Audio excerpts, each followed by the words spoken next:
نبينا محمد وعلى آله وصحبه أجمعين وعلى من تبعهم بإحسان إلى يوم الدين أما بعد.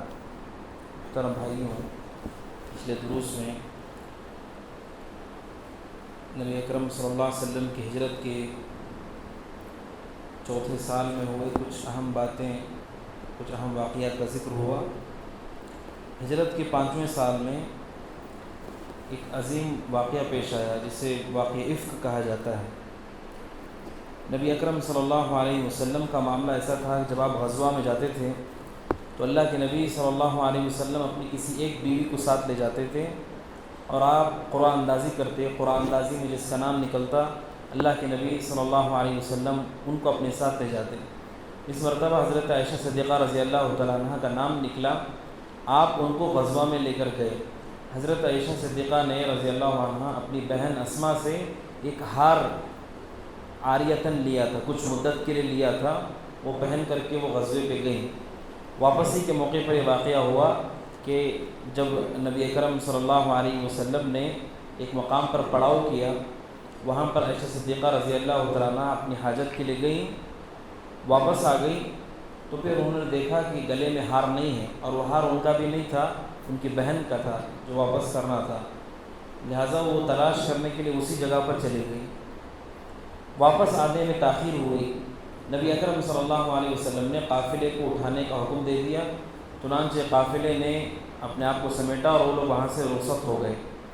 اور نبی اکرم صلی اللہ علیہ وسلم کی زوجہ جس میں وہ بیٹھتی تھیں، چونکہ اس وقت تو بہت دبلی پتلی تھیں، اٹھانے والوں کو احساس نہیں ہوا کہ وہ اس میں نہیں ہے، جسے ہودج کہا جاتا ہے.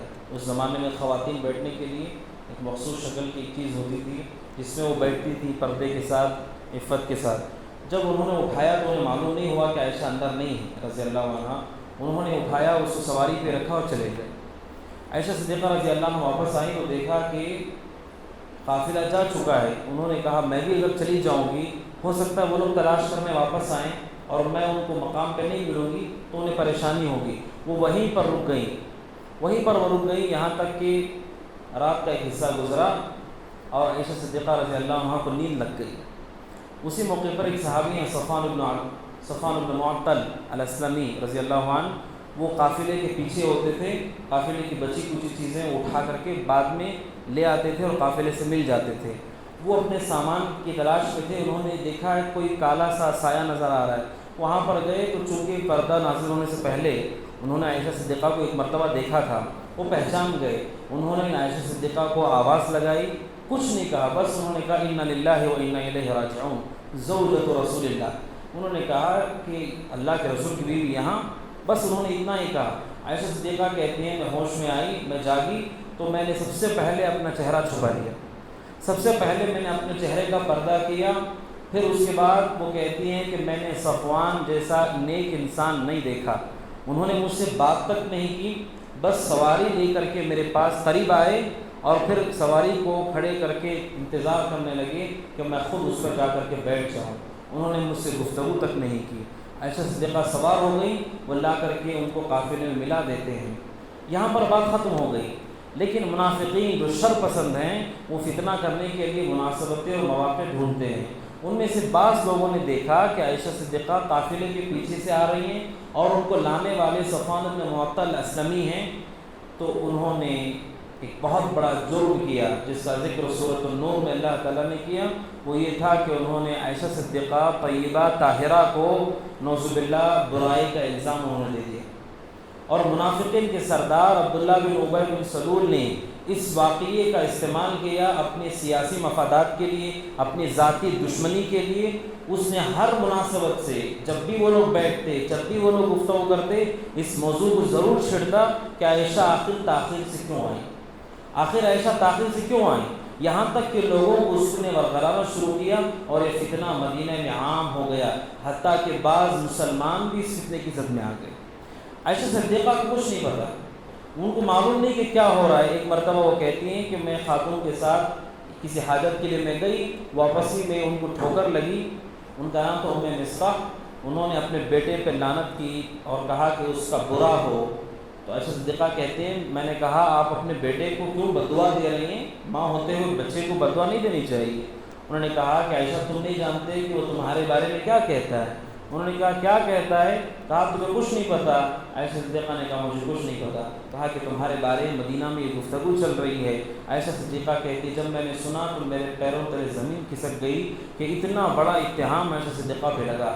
وہ واپس جاتی ہیں، کہتی ہیں کہ میرے آنکھوں سے آنسو نہیں رک رہے تھے، میں روتی چلی گئی اور کہتی ہیں کہ مجھے آپ نبی اکرم صلی اللہ علیہ وسلم کے برتاؤ سے بھی لگ رہا تھا کہ آپ کا برتاؤ جو پہلے میرے ساتھ ہوتا تھا، جو محبت، جو میرے ساتھ آپ کے تعلقات تھے، ویسے تعلقات اب نہیں ہیں۔ تو پھر میں واپس گھر گئی اور میں رونے لگی، مسلسل 2 دن تک میں روتی رہی۔ میں نے اللہ کے نبی سے کہا میں اپنے ماں باپ کے گھر جانا چاہتی ہوں۔ آپ نے اجازت دے دی، واپس وہ گھر چلی گئی۔ یہ فتنہ عام ہوتا گیا، حتیٰ کہ آپ نے بعض لوگوں سے مشورہ بھی کیا، اور آزمائش سخت ایسی بھی ہو گئی کہ آپ پر وحی آنا بند ہو گئی۔ آپ پر ایک مدت اور ایک عرصے تک، بعض مورخین نے لکھا 1 مہینے تک آپ پر وحی نہیں ہوتی، اور آپ کو بتایا نہیں گیا کہ حقیقت میں کیا معاملہ ہے۔ اللہ کے نبی صلی اللہ علیہ وسلم نے مشورہ لیا، بعض صحابہ نے کہا ان کو چھوڑ دینا چاہیے، آپ چھوڑ دیں، دوسری بہت پاکیزہ عورتیں ہیں، بہت ساری عورتیں آپ نکاح ان سے کر سکتے ہیں۔ بعض نے آپ کو مشورہ دیا کہ بہت اچھی اخلاق کی وہ خاتون ہیں، آپ ان کو اپنے پاس سے رکھیں۔ بہرحال نبی اکرم صلی اللہ علیہ وسلم وہ کہتی ہیں آپ ابو بکر صدیق کے گھر گئے، یعنی میرے مائکے آئے، اور آپ نے عائشہ صدیقہ کے سامنے کہا عائشہ اگر کچھ غلطی ہوئی ہے اللہ سے توبہ کرو، اللہ سے توبہ کرو، اللہ تعالیٰ تمہیں اس سے بری کر دے گا۔ عائشہ صدیقہ نے کہا کہ معاملہ ایسا ہے اگر میں کہوں کہ میں نے ایسا کیا ہے تو فوراً تم سب مان لو گے، اور میں کہوں میں نے نہیں کیا ہے تو کوئی ماننے کے لیے تیار نہیں ہے۔ اور اس موقع پہ عائشہ صدیقہ کہتی ہیں کہ مجھے اتنا غم تھا کہ مجھے حضرت یعقوب کا نام بھی یاد نہیں آ رہا تھا۔ میں نے کہا اللہ کے نبی سے میں آپ سے کچھ نہیں کہوں گی، بس میں وہی کہوں گی جو یوسف کے والد نے کہا۔ یعقوب نام یاد نہیں آ رہا ہے، کہتی یوسف کے والد نے کہا فصبر جمیل واللہ المستعان علی ما تصفون، کہا کہ بس میں اللہ تبارک و تعالیٰ سے گلہ کرتی ہوں جو جس مصیبت میں میں ہوں۔ پھر کہتے ہیں نبی اکرم صلی اللہ علیہ وسلم پر وحی کا نزول ہوا اور آپ کو بتایا گیا کہ عائشہ صدیقہ رضی اللہ عنہ پاک دامن ہیں اور آپ اس تہمت سے پوری طریقے سے بری ہیں۔ نبی اکرم صلی اللہ علیہ وسلم نے عائشہ صدیقہ سے کہا ام اللہ یا عائشہ فقد برأکی، آپ نے کہا عائشہ اللہ تعالیٰ نے تمہیں پاک کر دیا ہے، بری کر دیا ہے۔ ابو بکر نے، ان کی زوجہ نے عائشہ سے کہا جاؤ اللہ کے نبی صلی اللہ علیہ وسلم کو شکریہ ادا کرو۔ انہوں نے کہا کہ میں آج کسی کا شکر ادا نہیں کروں گی سوائے اللہ کے جس نے آسمانوں سے میری برات کا اعلان کیا، اور پھر انہوں نے اللہ تعالیٰ کا شکر ادا کیا۔ تو یہ واقعہ ہے۔ شریعت اسلامیہ کہتی ہے ہر ایک مومن کی عزت بہت محترم ہے، چاہے وہ مرد ہو چاہے وہ عورت ہو۔ خاص طور پر اللہ تعالیٰ نے قرآن مجید میں کہا جو پاک دامن عورتوں پہ اتہام لگاتے ہیں، ان پہ جسے قذف کہا جاتا ہے، زنا کی تہمت لگاتے ہیں، اتنا بڑا جرم ہے۔ ایسے لوگوں کے بارے میں کہا گیا کہ انہیں 80 کوڑے مارنے چاہیے، اور ایسے لوگ فاسق ہوتے ہیں، کسی بھی معاملے میں ان کی گواہی معتبر نہیں ہونی چاہیے۔ یہ بہت بڑا جرم ہے، بلکہ کبائر میں سے ہے، بڑے گناہوں میں سے ہے کسی کے اوپر اتہام لگانا، کسی کی عزت کے ساتھ کھلواڑ کرنا۔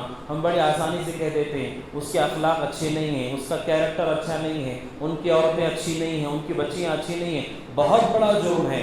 اور خاص طور پہ عائشہ صدیقہ کے بارے میں جو انہوں نے کہا، اہل علم کہتے ہیں قرآن مجید نے جو اسلوب سورہ نور کی ان آیتوں میں اختیار کیا ہے، پورے قرآن میں اتنا سخت لہجہ اللہ تعالیٰ نے کبھی اختیار نہیں کیا، بلکہ قرآن نے کہا یعظکم اللہ ان تعودوا لمثلہ، کہا کہ اللہ تعالیٰ تمہیں نصیحت کرتے ہیں دوبارہ ایسی غلطی مت کرو کہ تم نبی کے زوجہ پہ اتہام لگاتے ہو۔ اس لیے اہل علم کہتے ہیں آج کے زمانے میں کوئی بھی شخص اللہ کے نبی کی زوجہ عائشہ صدیقہ پہ اگر کوئی اتہام لگاتا ہے کہ ان سے یہ غلطی ہوئی تھی، وہ کافر ہے، مرتد ہے، اسلام سے خارج ہے، کیونکہ حقیقت میں وہ قرآن مجید کی ان آیات کا انکار کرتا ہے جن آیاتوں میں اللہ نے عائشہ صدیقہ کو پاک دامن کہا۔ بہرحال سن 5 ہجری میں یہ واقعہ پیش آیا تھا، اور اسی سال ایک بڑا واقعہ پیش آیا تھا، غزوہ احزاب جسے کہا جاتا ہے۔ غزوہ احزاب میں کیا ہوا، یہودیوں کو جب اللہ کے نبی صلی اللہ علیہ وسلم نے مدینہ سے نکالا تو ان کے جو سردار تھے سلام بن الحقیق، انہوں نے اور ان جیسے دیگر لوگوں نے مشرکین مکہ کو نبی اکرم کے خلاف بھڑکانا شروع کیا، یہاں تک کہ انہوں نے لوگوں کی بھیڑ جمع کر لی اور ابو سفیان ان کے قائد ہو گئے اور 4000 کی فوج تیار ہو گئی۔ اور پھر دیگر قبائل بنو سلیم ہیں اور بنو اسد ہیں اور اشجع ہیں، ان سب قبائل نے ان کی موافقت کی، یہاں تک کہ 10,000 کی فوج تیار ہو گئی، اور ان لوگوں نے پورا عزم کر لیا تھا کہ نبی اکرم صلی اللہ علیہ وسلم پر ہم حملہ کریں گے، مدینے پہ حملہ کریں گے، اور چونکہ یہود جو آپ کے ساتھ رہتے ہیں وہ ہمارا ساتھ دے رہے ہیں، لہٰذا اب بچنے کا کوئی چارہ ان کے پاس نہیں ہوگا۔ انہوں نے تیاری کر لی۔ یہاں پر نبی اکرم صلی اللہ علیہ وسلم نے صحابہ سے مشورہ کیا۔ صحابہ اکرام کی تعداد قلیل تھی، کیسے مقابلہ کریں گے 10,000 کے لشکر کا، جبکہ صحابہ کی تعداد بہت ہی قلیل ہے۔ اس موقع پہ سلمان فارسی نے رضی اللہ عنہ ایک بہت بڑا مشورہ دیا، عظیم مشورہ دیا، اور انہوں نے کہا کہ ہم چونکہ ان سے مقابلہ نہیں کر سکتے، ایک طریقہ یہ ہے کہ ہم ایک خندق یعنی بہت بڑا گڑھا کھود دیں جس گڑھے کو وہ لوگ پار نہ کر سکیں، جس طریقے سے ہم لوگ جنگ سے محفوظ رہیں گے اور وہ لوگ ہمیں شکست نہیں دے سکتے۔ اور نبی اکرم صلی اللہ علیہ وسلم کا طریقہ تھا کہ آپ صحابہ سے مشورہ کرتے تھے، وَشَاوِرْهُمْ فِي الْأَمْرِ، قرآن بھی کہتا ہے لوگوں سے مشورہ کرنا چاہیے۔ لوگ سمجھتے ہیں کہ کوئی بھی کام کرنے سے پہلے صرف استخارہ ہے، استخارہ مشروع ہے، اہل علم کہتے ہیں استخارے کے ساتھ مشورہ بھی مشروع ہوتا ہے۔ آپ لوگوں سے مشورہ بھی کریں اور آپ ساتھ ہی ساتھ آپ استخارہ بھی کریں۔ آپ نے مشورہ کیا، اور کہا جاتا ہے ما خاب من استشار، کہ جو مشورہ لیتے ہیں کبھی وہ نقصان نہیں اٹھاتے ہیں۔ آپ عمر دراز لوگوں سے، تجربہ کار لوگوں سے، اس میدان کے ماہرین سے مشورہ لیتے ہیں، عام طور پہ جو مشوروں پہ چلتے ہیں انہیں نقصان نہیں ہوتا ہے یا بہت کم ہوتا ہے دوسروں کے مقابلے میں۔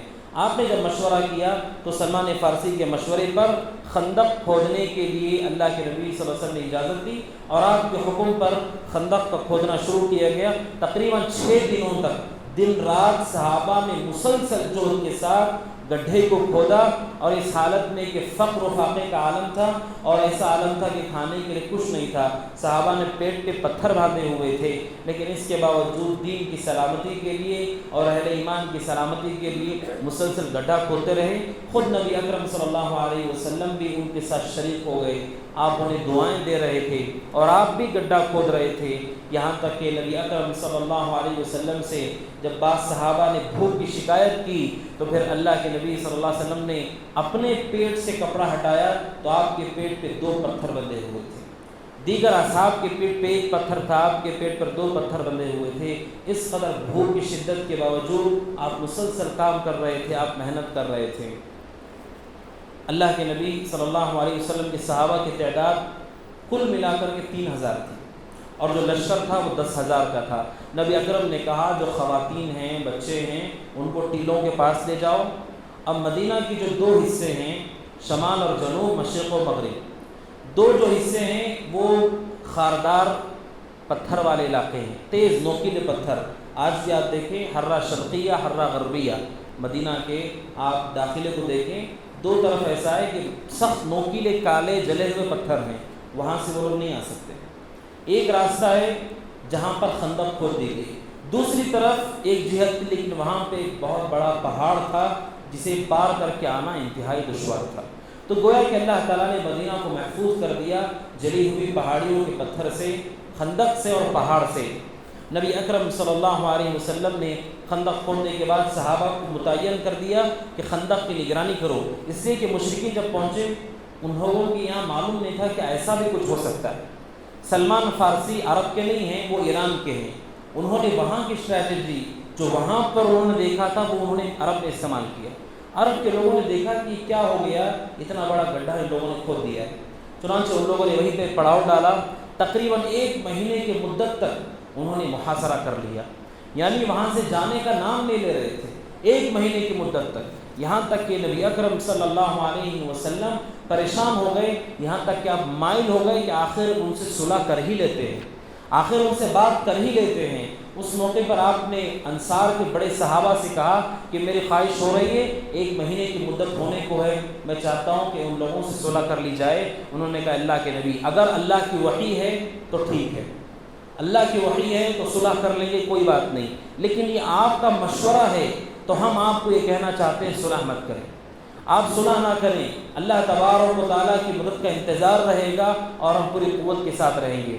مورخین نے ذکر کیا ہے کہ مشرکین جو خندق کے اس پار تھے وہ لوگ خاموش نہیں رہے، بلکہ چھوٹے چھوٹے وہ مقامات جہاں سے کوئی شخص چھلانگ لگا کر سواری سے اس طرف جا سکتا تھا، ویسے وہ اپنے بعض شہ سواروں کو بھیج رہے تھے۔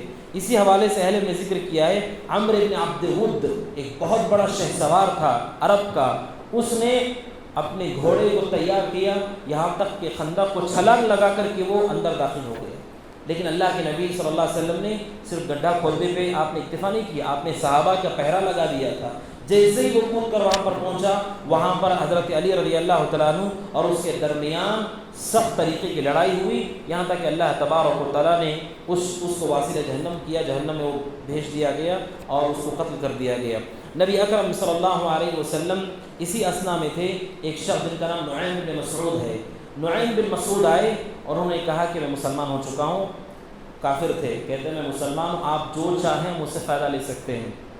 آپ نے کہا کہ تم میرا ایک کام کر سکتے ہو، اور آپ نے ان کو بہت اہم کام کے لیے لگا دیا، بہت اہم کام کے لگا دیا۔ دیکھیے جو قوت ہوتی ہے لوگوں کی وہ اجتماعیت میں ہوتی ہے، اجتماعیت ٹوٹ جاتی ہے، قوت پوری بکھر جاتی ہے۔ اس لیے دیکھیے کہ جب بکری ریوڑ میں ہوتی ہے بھیڑیا اس کو میں لے جاتا ہے، ریوڑ کے پیچھے ہوتی ہے بھیڑیا اس کو چپ لیتا ہے۔ نعیم بن مسعود نے اپنے ذمے یہ لیا کہ یہ جو یہود اور مشرکین مکہ کا آپس میں جو ربط ہو گیا ہے اس کو میں توڑوا کر رہوں گا، یہاں تک کہ ان کی قوت آپس سے منتشر ہو جائے۔ اور شریعت بھی کہتی ہے کہ جنگ میں وہ چیزیں جائز ہیں جو جنگ کے علاوہ میں جائز نہیں۔ کیوں؟ الحرب خدعہ، جنگ دھوکے کا نام ہے، جنگ دھوکے کا ہی نام ہے۔ تو آپ نے ان کو اجازت دی۔ نعیم بن مسعود وہ یہود کے پاس گئے اور جا کر کے کہا اگر جنگ ہو گئی یہ لوگ پورا مال لے کر کے چلے جائیں گے، اگر جنگ میں تم لوگ ہار گئے، تم لوگ مدینہ میں رہتے ہو، تمہاری خیر نہیں ہے، تمہاری خیر نہیں ہے، محمد کے ساتھی تم کو چھوڑیں گے نہیں۔ تو انہوں نے کہا آپ کیا کریں؟ نعیم بن مسعود نے کہا میں تمہارا بہت خیر خواہ آدمی ہوں، میرا مشورہ کیا ہے، مکہ کے بڑے بڑے لوگوں کو تم گروی رکھ لو۔ کس بات پہ گروی رکھ لو؟ کہ اگر ہم ہار گئے ہمارے ساتھ یہ بھی قتل کر دیا جائے، ہمارے ساتھ یہ بھی مارے جائیں۔ تو نعیم بن مسعود کے مشورے پر لوگوں نے کہا بالکل صحیح بات کہہ رہے ہو، یہ لوگ اگر بھاگ جائیں گے یہ تو مکہ جائیں گے، ہم لوگ مدینہ میں کیسے رہ پائیں گے، یہ لوگ ہم کو نہیں چھوڑیں گے۔ تو وہ لوگ تیار ہو گئے کہ مشرکین کے بڑے بڑے لوگوں کو ہم اپنے پاس گروی رکھ لیں۔ نعیم بن مسعود مکہ کے مشرکین کے پاس گئے، کہا تم لوگ جانتے ہو یہود اب نبی کی طرف مائل ہو چکے ہیں، محمد کی طرف، وہ چاہتے ہیں کہ تمہارے بڑے بڑے لوگوں کو لے کر محمد کے حوالے کر دیں تاکہ محمد کو خوش کر دیں، اور محمد ان کو قتل کر دیں گے۔ نتیجے میں یہود اور محمد کے ساتھی آپس میں دوست ہوں گے اور تمہارے لیے خطرے کی بات ہوگی کہ تمہارے بڑے بڑے لوگوں کو مار دیا جائے گا۔ اور بات ایسے ہی ہوئی، یہود ان کے پاس آئے، کہا تمہارے بڑے بڑے لوگوں کو گروی پہ رکھو۔ انہوں نے کہا کیوں گروی پہ رکھیں؟ اس طرح ان کے آپس میں بحث ہوئی، یہاں تک کہ ان کے دلوں میں انتشار پھیل گیا، یہاں تک کہ دلوں میں انتشار پھیل گیا۔ اس وجہ سے جب مشرکین پہ بد دعا کی جاتی ہے، ایک خاص بد دعا جو کرنی چاہیے وہ یہ کہ جو اسلام کے خلاف ایک جہت میں ہیں، جو ایک جہتی میں ہے، اتحاد میں ہے، یہ ضرور دعا کرنی چاہیے کہ اللہ ان کی اتحاد کو توڑ دے، ان کی قوتوں کو اللہ منتشر کر دے، اللہ تبارک و تعالیٰ ان کے دلوں میں اختلاف ڈال دے۔ اس لیے کہ قوت اگر ٹوٹ جاتی ہے تو وہ متحد سے منتشر ہونے میں ٹوٹ جاتی ہے۔ اس طرح سے وہ لوگ منتشر ہو گئے۔ اور دوسری چیز یہ اللہ کی طرف سے آسمانی مدد یہ آئی کہ زوردار آندھی شروع ہو گئی، یہاں تک کہ ان کے خیمے، ان کے برتن سب اڑ گئے۔ ابو سفیان نے کہا ابھی ٹہرنے کی استطاعت ہمارے پاس نہیں ہے، لہٰذا وہ خائب و خاسر ہو کر کے واپس وہاں سے نکل گئے۔ نبی اکرم صلی اللہ علیہ وسلم بہت خوش ہو گئے، بہت خوش ہو گئے، لیکن آپ ایک بڑی مہم کے پاس جانا چاہتے ہیں۔ وہ کیا تھا؟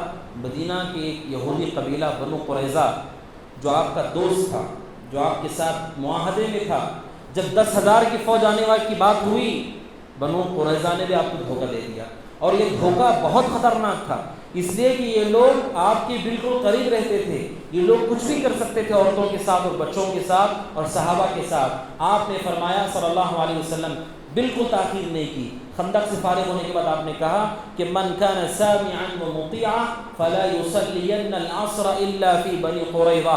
آپ نے کہا جو میرا فرما بردار ہے وہ یہودیوں کی بستی میں جا کے عصر کی نماز پڑھے، یعنی کوئی تاخیر نہ ہو۔ ان لوگوں نے عین موقع پر جب اتنا بڑا دشمن ہمارے پاس آیا، انہوں نے ہمیں دھوکہ دیا ہے، آپ نے فرمایا جو میرا فرما بردار ہے فوراً نکلو، اتنی تیزی سے نکلو کہ بنو قریظہ میں جا کر تم نماز پڑھ سکو۔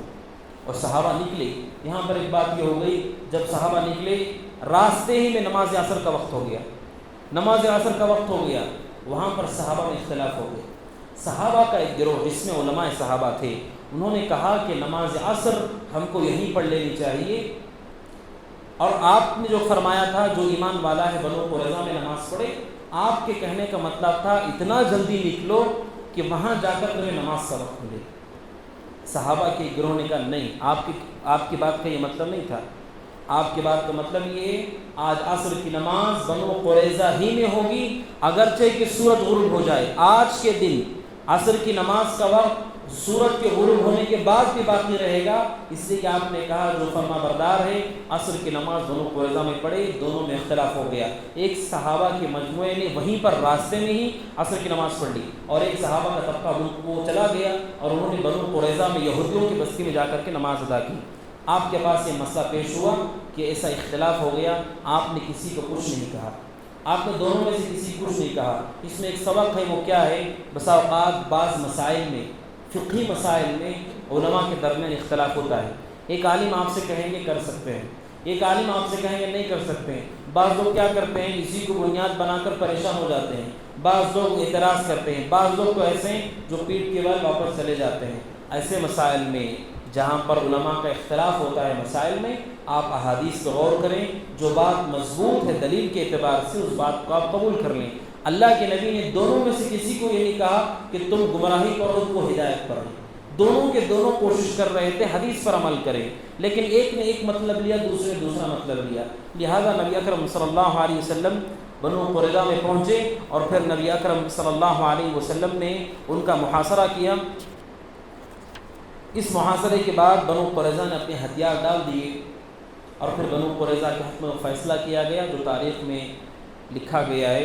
اس طرح سے یہود کا فتنہ وہاں پہ ختم ہوا، لیکن اس کے باوجود یہود کا ایک فتنہ وہ تھا جو خیبر کی بستی میں تھا، ایک بہت بڑا علاقہ خیبر کا۔ آج بھی آپ دیکھیں مدینہ سے تقریباً 170 کلومیٹر سے زائد آپ جائیں گے، ہرا بھرا کھجوروں والا ہرا بھرا علاقہ ہے، وہاں پر یہود آباد تھے، اور ان کی بڑی تعداد وہاں پر پائی جاتی تھی۔ پھر سن 6 ہجری میں ایک عظیم الشان واقعہ پیش آیا جو ہمارے آج کی مجلس کا آخری واقعہ ہوگا۔ سن 6 ہجری میں نبی اکرم صلی اللہ علیہ وسلم نے صحابہ سے یہ کہا کہ ہم عمرہ کرنے کے لیے مکہ جائیں گے، عمرہ کرنے کے لیے مکہ جائیں گے۔ آپ کے ارادے پر تقریباً 1400 صحابہ تیار ہو گئے، اور سب کے سب نکلے عمرہ کرنے کے لیے۔ لیکن حدیبیہ جب پہنچے، حدیبیہ ایک جگہ کا نام ہے، جدہ جسے آج کہتے ہیں، اصل میں وہ جدہ ہے، جدہ کہتے ہیں سمندر کے ساحلی علاقے کو کہتے ہیں عربی زبان میں۔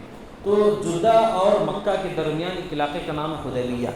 وہاں پر نبی اکرم صلی اللہ علیہ وسلم پہنچے تو اللہ کے نبی صلی اللہ علیہ وسلم نے ایک مخبر کو بھیجا، معلوم کر کے آؤ کہ یہ لوگ کیا بات کر رہے ہیں۔ اس نے آ کر کے خبر دی وہ لوگ آپ سے لڑنے کے لیے تیار ہیں۔ آپ نے ایک شخص کو پیغام دے کے بھیجا، ہم لڑنے کے لیے نہیں آ رہے ہیں، ہم عمرہ کرنے کے لیے آ رہے ہیں۔ آپ نے احرام بھی باندھ لیا، ذوالحلیفہ جو کہ مدینے کا میقات ہے، آپ نے وہاں سے احرام باندھ لیا، ہدی کے جانور تھے ان کا اشعار بھی ہو گیا۔ اللہ کے نبی صلی اللہ علیہ وسلم نے بھیجا، حضرت عثمان بن عفان رضی اللہ تعالیٰ عنہ اس کام کے لیے گئے کہ وہ مکہ والوں کو یہ بتائیں کہ ہم لڑنے کے لیے نہیں آئے ہیں۔ لیکن حضرت عثمان بن عفان رضی اللہ تعالیٰ عنہ کے آنے میں تاخیر ہو گئی، اور یہاں تک کہ بات مشہور ہو گئی کہ حضرت عثمان کو قتل کر دیا گیا۔ آپ کو جب معلوم پڑا عثمان رضی اللہ عنہ کو قتل کر دیا گیا ہے، اللہ کے نبی صلی اللہ علیہ وسلم بہت ناراض ہوئے، اور آپ نے اس موقع پر صحابہ سے بیعت لی موت پر کہ آج ہم ہر حال میں عثمان کا بدلہ لے کر رہیں گے، اگرچہ کہ ہماری جانیں چلی جائیں۔ 1400 صحابہ نے آپ کے ہاتھ پر بیعت کی، ایک درخت کے نیچے جسے بیعت الرضوان کہا جاتا ہے، جس کا ذکر اللہ تبارک و تعالیٰ نے قرآن مجید میں کیا، اور ان سے رضامندی کا اعلان کیا، اذ یبایعونک تحت الشجرہ، کہ جب وہ لوگ درخت کے نیچے آپ کے ہاتھ پر بیعت کر رہے تھے، اللہ نے ان کے ایمان کی گواہی دی اور کہا کہ اللہ نے ان کے دلوں میں سرور کو نازل کیا، بیعت ہو گئی۔ پھر آپ کو اطلاع ہوئی کہ عثمان غنی کو قتل نہیں کیا گیا ہے، پھر آپس میں صلح کے لیے بات شروع ہوئی۔ سب سے پہلے عروہ بن مسعود ثقفی مشرکین کی طرف سے آیا، اور اس نے نبی اکرم صلی اللہ علیہ وسلم کو دیکھا اور آپ کے ساتھ صحابہ کے تعامل کو دیکھا، واپس وہ مشرکین کے پاس جا کر کہتا ہے کہ میں نے قیصر و کسریٰ کو دیکھا ہے، بڑے بڑے بادشاہوں کو دیکھا ہے، لیکن محمد کے ساتھ ہی جس طرح محمد کا اکرام کرتے ہیں میں نے آج تک کسی بادشاہ کا بھی اتنا اکرام نہیں دیکھا ہے کہ وہ وضو بھی کرتے ہیں تو آپ کے وضو کے پانی کو حاصل کرنے کے لیے آپس میں وہ بھیڑ پڑتے ہیں آپس میں. آپ صلی اللہ علیہ وسلم کی زبان سے لعاب بھی نکلتا ہے, اپنے ہاتھوں پر لے کے اپنے چہرے پہ وہ مل لیتے ہیں. آپ سے آنکھوں میں آنکھیں ڈال کے بات تک وہ نہیں کرتے ہیں, اور جب آپ گفتگو کرتے ہیں سارا مجموعہ خاموش ہو جاتا ہے. انہوں نے کہا میں نے ایسی شان و شوکت کسی بادشاہ کی بھی نہیں دیکھی ہے. اور یقیناً اہل سنہ بھی یہی کہتے ہیں کہ اللہ کے نبی صلی اللہ علیہ وسلم کی ذات بابرکت تھی. آپ کا لعاب, آپ کا استعمال شدہ پانی, آپ کے بال, آپ کا لباس, حتیٰ کہ آپ کا پسینہ, بعض صحابہ آپ کے پسینے کو محفوظ رکھتے تھے, اور کسی شخص کو بیماری ہوتی آپ کے پسینے سے اس کو شفایابی مل جاتی تھی. آپ کا پسینہ مشک سے زیادہ خوشبودار ہوا کرتا تھا. حتیٰ کہ اللہ کے نبی صلی اللہ علیہ وسلم کے جسد سے, جسم سے جو چیزیں جڑی ہوئی تھیں وہ سب کی سب بابرکت ہے. یہ ہمارا موقف ہے. صحیح بخاری کے اندر آپ کو حدیث ملیں گی, اللہ کے نبی صلی اللہ علیہ وسلم کا وضو کا پانی زمین پہ صحابہ گرنے نہیں دیتے تھے, بلکہ ایک صحابی ہیں جن کو اللہ کے نبی صلی اللہ علیہ وسلم چھوٹے سے تھے, وہ آئے, اللہ کے نبی غسل کر رہے تھے, آپ نے منہ میں پانی لیا اور ان کے منہ پہ کلی کر دی. ان کے بارے میں آتا ہے کہ ان کی عمر ہو گئی بہت زیادہ, جس کے باوجود بھی ان کا چہرہ چمکتا تھا, ان کے چہرے پہ رونق ہوتی تھی. کہ اللہ کے نبی صلی اللہ علیہ وسلم کے چہرے پہ آپ نے کلی کر دی تھی, مذاق کے طور پہ, لطف کے طور پر آپ نے ایسا ان کے ساتھ کیا تھا. تو آپ کا جسم, آپ کا جسد مبارک ہے, آپ کا لباس بھی مبارک ہے. یہ ہمارا موقف ہے. لیکن ہمارا موقف یہ بھی ہے کہ صرف یہ آپ کے ساتھ خاص ہے. آپ کے بعد اس امت کے اندر کوئی شخص ایسا نہیں ہے جس کے بارے میں ہم کہہ سکیں کہ حصی طور پر, کہ وہ ظاہری طور پر بابرکت ہو, آپ اس کا لعاب لے سکتے ہو, آپ اس کے بال لے سکتے ہو, ایسا کوئی شخص نہیں ہے. اگر کوئی ہوتا ابو بکر صدیق ہوتے رضی اللہ عنہ, لیکن صحابہ نے ابو بکر صدیق سے برکت نہیں لی. لہذا یہ بابرکت جو معاملہ تھا وہ صرف نبی اکرم صلی اللہ علیہ وسلم کے ساتھ خاص تھا, آپ کے بعد یہ کسی اور کے لیے نہیں تھا. نبی اکرم صلی اللہ علیہ وسلم کے ساتھ جو اکرام تھا ان کا, عروہ بن مسعود نے دیکھا, مشرکین کو جا کر خبر کی. مشرکین نے اور قاصد کو بھیجا, سہیل کو بھیجا. سہیل جب آئے, نبی اکرم صلی اللہ علیہ وسلم نے فرمایا کہ سہیل آ رہے ہیں. سہیل کا معنی ہوتا ہے آسانی کا. آپ نے کہا تمہارا معاملہ آسان ہوگا. اسے کہتے ہیں, جسے اللہ کے نبی صلی اللہ علیہ وسلم کے الفاظ میں کہیں فعل کہتے ہیں. فعل کہتے ہیں کہ آپ کسی اچھی چیز سے, اچھے نام سے یہ امید رکھیں کہ معاملہ بھی اچھا ہوگا. اس کے مقابلے میں ایک چیز ہوتی ہے طیارہ. طیارہ کہتے ہیں بشعونی. اس کا چہرہ دیکھ لیا دن خراب جائے گا, اس نے فلاں کام کیا دن خراب جائے گا, وہ شخص منحوس ہے, وہ جگہ منحوس ہے, وہ گھر منحوس ہے. اسلام کہتا ہے کوئی بھی چیز منحوس نہیں ہے. منحوس صرف ایک چیز ہے, وہ انسان کے برے اعمال ہے. انسان برے عمل نہیں چھوڑتا ہے, گھر بھی چھوڑتا ہے, آدمی سواری بھی چھوڑ دیتا ہے.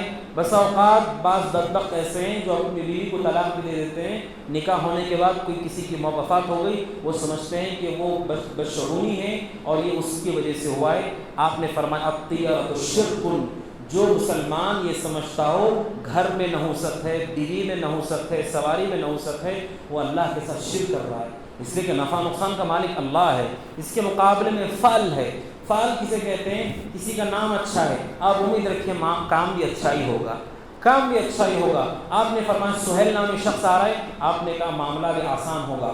لیکن جب سہیل آئے اور شرطیں طے ہو گئیں, بہت زیادہ سختی کی اس نے, یہاں تک کہ نبی اکرم صلی اللہ علیہ وسلم نے حضرت علی سے شرطیں لکھنے کے لیے کہا, پہلے آپ نے بسم اللہ الرحمن الرحیم لکھا. یہی ادب ہے, آپ کوئی بھی چیز لکھتے ہیں پہلے اللہ کا نام بسملہ جسے کہتے ہیں, بسم اللہ الرحمن الرحیم لکھنا چاہیے.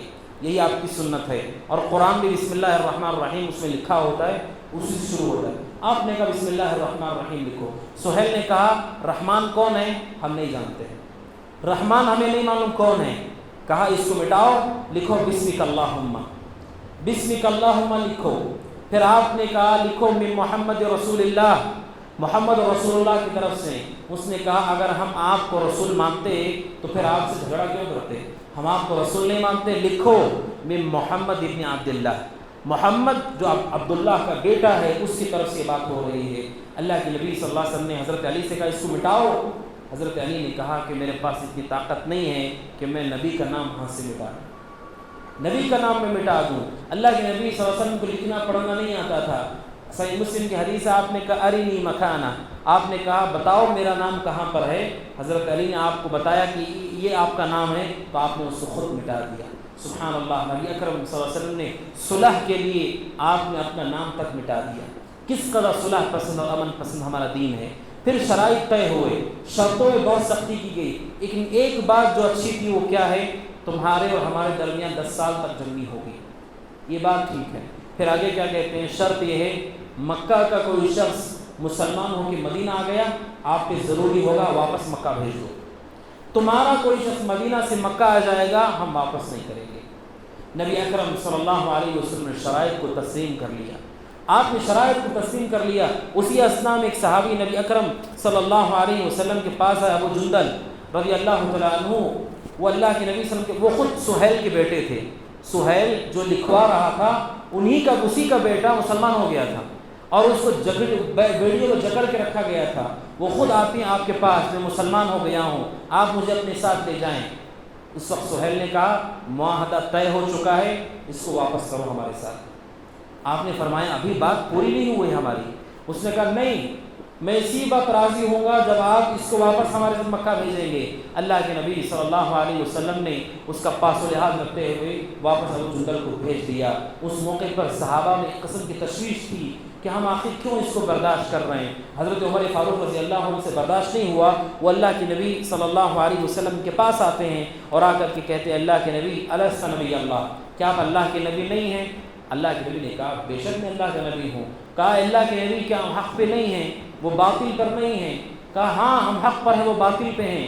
عمر نے کہا پھر اتنی ذلت کیوں برداشت کرے کہ ان کا آدمی آتا ہے تو واپس کرنا پڑے گا، ایک مسلمان اپنی جان چھوڑا کے مدینہ آئے اس کو واپس اس عذاب پہ ڈھکیل دیں، اس ذلت کو ہم کیوں برداشت کریں؟ اللہ کے نبی صلی اللہ علیہ وسلم نے فرمایا عمر سے انی رسول اللہ، عمر یہ نہ بھولو کہ میں اللہ کا رسول ہوں، وَهُوَ ناصری، اور وہ میری مدد کر کے رہے گا، وَلَسْتُ أَعْصِي، اور میں اس کی نافرمانی نہیں کر سکتا۔ حضرت عمر فاروق ابو بکر صدیق کے پاس گئے، ان سے جا کر کہتے ہیں ابو بکر تم دیکھ رہے ہو کن کن باتوں پہ شرطیں طے ہو رہی ہیں۔ ابو بکر صدیق رضی اللہ تعالیٰ عنہ اس موقع پر کہا عمر نہ بھولو کہ وہ اللہ کے رسول ہیں، جو جملہ نبی نے کہا وہی جملہ ابو بکر نے کہا، وہ اللہ کے رسول ہیں اور اللہ تعالیٰ ان کی مدد کر کے رہے گا، لہٰذا عمر تم رسول کو لازم پکڑو۔ ابو بکر صدیق رضی اللہ تعالیٰ عنہ حضرت عمر فاروق رضی اللہ عنہ کو نصیحت کی اور تنبیہ کی کہ ایسی بات نہ کرو۔ اور پھر بعض روایتوں میں آتا ہے عمر فاروق کو خود افسوس تھا کہ میں نے کچھ سخت لہجے میں نبی اکرم سے بات کر لی صلی اللہ علیہ وسلم۔ اس کی توبہ کے لیے انہوں نے بہت سارا صدقہ کیا، نفل نمازیں پڑھی، اللہ سے توبہ کی، رجوع کیا۔ نبی اکرم صلی اللہ علیہ وسلم کے ساتھ شرطیں طے ہو گئی۔ جب واپسی کی بات آئی اللہ تبارک و تعالیٰ نے سورہ فتح کی ابتدائی آیتیں نازل کر اللہ تعالیٰ نے فرمایا انا فتحنا لک فتحا مبینا، اے اللہ کے نبی صلی اللہ علیہ وسلم بے شک ہم نے آپ کو کھلی فتح دی ہے، کھلی کامیابی دی ہے۔ اب سبحان اللہ آپ دیکھیے شرطیں اتنی سخت ہیں، شرطیں اتنی سخت ہیں، لیکن قرآن کہتا ہے یہ کھلی فتح ہے۔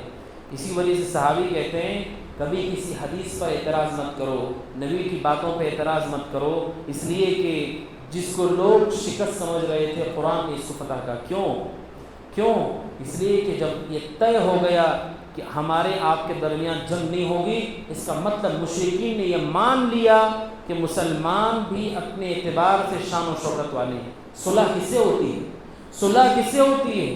جب سامنے والا آپ کو برابری والا سمجھے، کوئی غریب نادار شخص آ کر کے ایک بہت بڑے آدمی سے، بہت مقام والے شخص سے آ کر کے صلح کرنا چاہے، اس سے صلح نہیں ہوتی ہے، اسے دبایا جاتا ہے، اسے مارا جاتا ہے۔ مشرکین نے صلح کر کے کم از کم یہ تسلیم کر لیا کہ مسلمانوں کے پاس قوت ہے اور شوکت ہے، اور دوسری بات جنگ آپس میں نہیں ہوگی، تو یہ فرصت ہو گئی نبی اکرم کے لیے کہ دعوت کا کام بڑی تیزی کے ساتھ ہو سکتا ہے، بڑی تیزی کے ساتھ ہو سکتا ہے۔ اور یہی ہوا، آپ کے اوپر ایمان لانے، آپ کے ساتھ عمرے میں آنے والے کتنے لوگ تھے؟ 1400 لوگ آپ کے ساتھ عمرے پر تھے، لیکن آپ نے ایک عرصے کے 1 سال کے بعد جب آپ فتح مکہ کی مناسبت سے مدینہ میں مکہ میں داخل ہوئے 10,000 کی فوج آپ کے ساتھ تھی۔ سبحان اللہ، اتنی کثرت اور تیزی کے ساتھ اسلام پھیلا، اور بڑے بڑے مشرکین سردار فتح صلح حدیبیہ کے بعد اسلام میں داخل ہوئے۔ خالد بن ولید جیسے شخص حدیبیہ کے بعد مسلمان ہوئے۔ عمرو بن عاص جن کو داہیۃ العرب کہا جاتا تھا، عرب کا سب سے بڑا سیاست دان جس کو عقل مند جس کو کہا جاتا تھا، وہ بھی صلح حدیبیہ کے مسلمان ہو گئے۔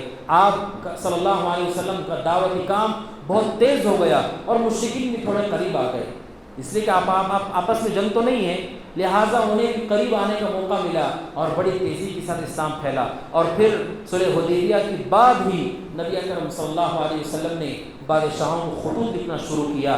آپ نے نجاشی کو خط لکھا، حبشہ کے بادشاہ کو، آپ نے ایران کے بادشاہ کسریٰ کو خط لکھا، آپ نے روم کے بادشاہ قیصر کو خط لکھا، آپ نے مصر کے بادشاہ مقوقس کو خط لکھا، آپ نے بڑے بڑے حکمرانوں کو خط لکھا اور ان کو اسلام کی دعوت دی۔ بعض نے آپ کی دعوت کو قبول کر لیا، جیسے نجاشی انہوں نے اسلام کی دعوت کو قبول کر لیا۔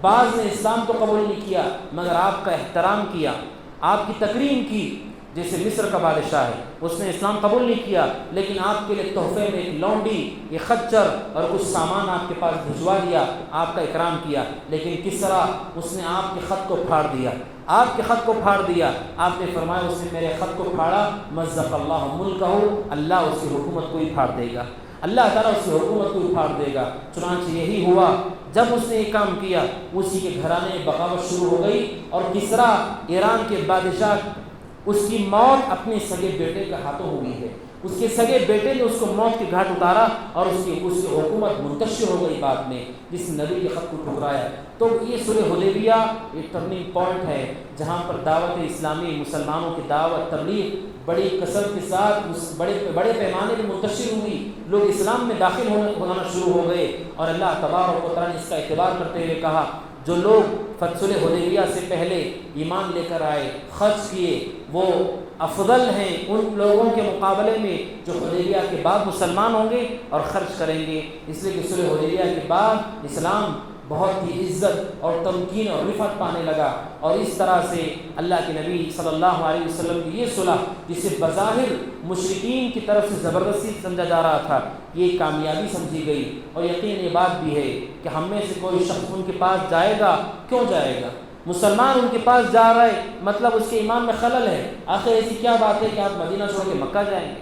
اور ان میں سے کوئی شخص مدینہ آنا چاہتا ہے، اگر اسے روک دیا جاتا ہے اور وہ صبر کرتا ہے، اس کے لیے اجر کی بات ہوگی۔ نبی اکرم صلی اللہ علیہ وسلم اس طرح سے صلح کی، اور یہ صلح حدیبیہ اللہ تبارک و تعالیٰ نے قرآن مجید میں اس کے بارے میں فرمایا لا یستوی منکم من انفق من قبل الفتح وقاتل، کہ جن لوگوں نے صلح حدیبیہ سے پہلے قتال کیا، ایمان لائے، خرچ کیا، وہ زیادہ مقام رکھتے ہیں ان کے مقابلے میں جنہوں نے بعد میں اسلام قبول کیا ہے۔ یہ صلح حدیبیہ کے حوالے سے گفتگو تھی۔ آگے کے درس میں سن 7 ہجری، 8 ہجری اور 9 ہجری کا ذکر آپ کے سامنے ہوگا۔ اللہ تبارک و تعالیٰ سے دعا کہ اللہ تعالیٰ کہنے والے کو، سننے والوں کو، ہم سب کو نبی اکرم صلی اللہ علیہ وسلم کی سیرت کو پڑھنے اور اس پر عمل کرنے کی توفیق عطا فرمائے۔ آمین۔ وصلی اللہ وسلم علی نبینا محمد وعلی آلہ وصحبہ اجمعین۔ السلام علیکم ورحمۃ اللہ وبرکاتہ۔